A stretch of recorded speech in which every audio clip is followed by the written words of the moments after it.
Good evening, class. My name is Edgar COF, and my topic tonight will be about relationships, specifically odd relationships, in which my major claim is that a wide age difference between partners results in a failed relationship.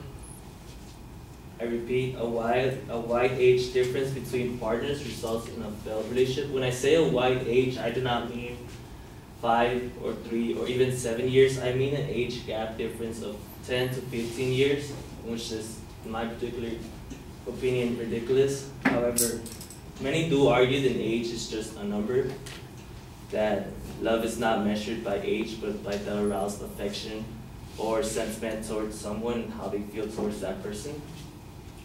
However, before I continue, I don't want to give the impression of me trying to convince you that you should or shouldn't date someone who's older or particularly younger than you, but I do want you to consider that there are attributes in a relationship such as attitude, experience, goals, and ambitions that have significant effect in the relationship.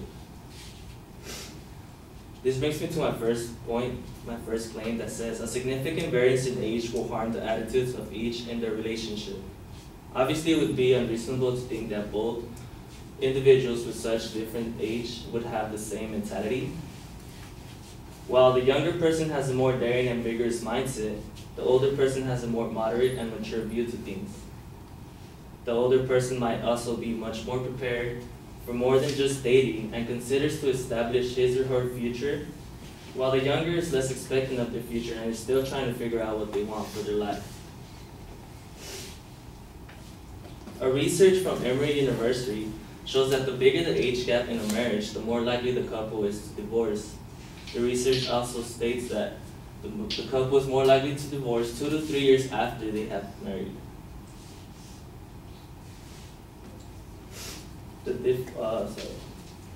My second claim is that the difference in age will evidently make the relationship have a similar experience.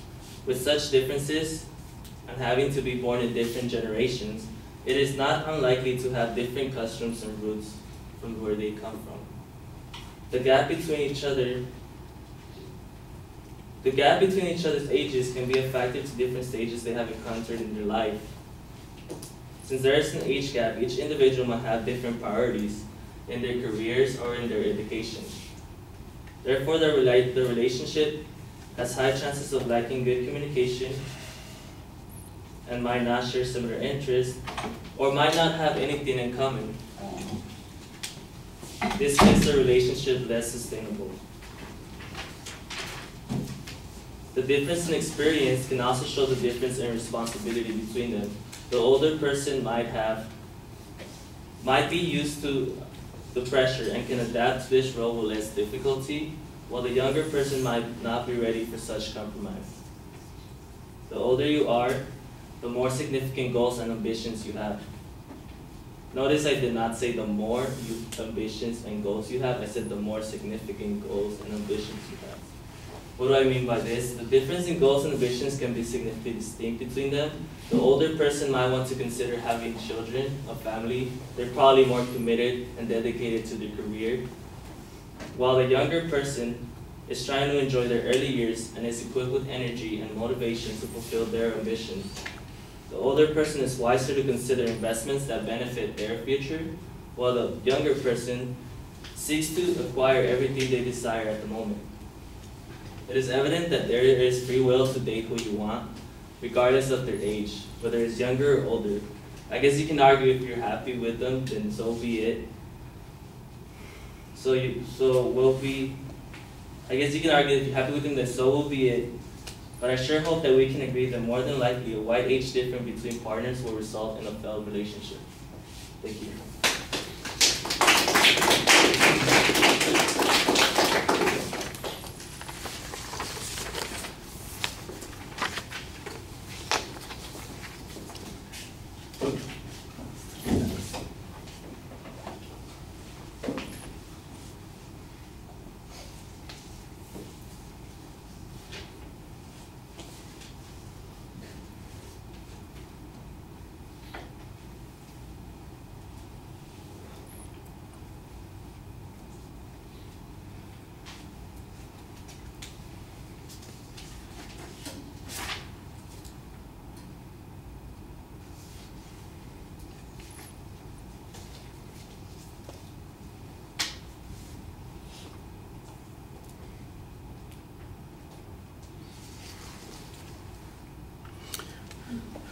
Right, Edgar, the proposition is clearly stated. You do have a preview, but the preview seems to be topics rather than secondary claims, although when you get to the body of the speech, you do present them as claims. So I think you want to be consistent and keep those claims in the in the introduction as well.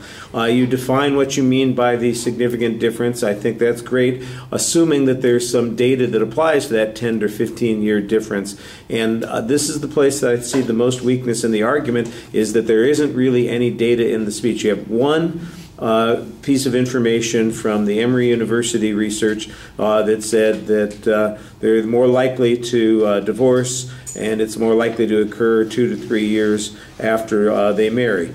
And that was pretty good, but none of it says that it's based on attitudes. None of it says that it's based on dissimilar experiences, and those are the arguments that you're making. I think that anytime, I don't know, marriage is a tricky deal, and whatever success people have based on that is, who knows what the attributes are that make those marriages successful. I just think that you have a good explanation. I think you've got a good theory. I think the premise behind what you're saying seems to be reasonable, but the proof behind what you're saying is non-existent.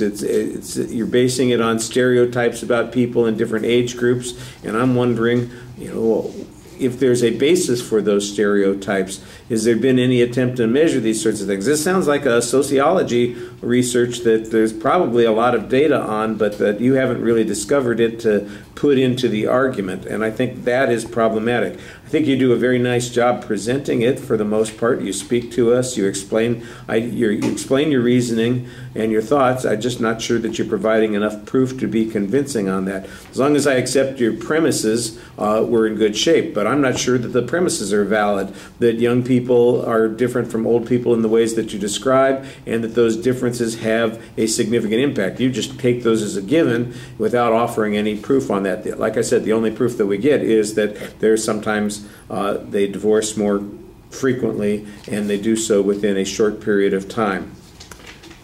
But you're giving reasons for that, and that's the stuff that's missing from the argument. All right, thank you.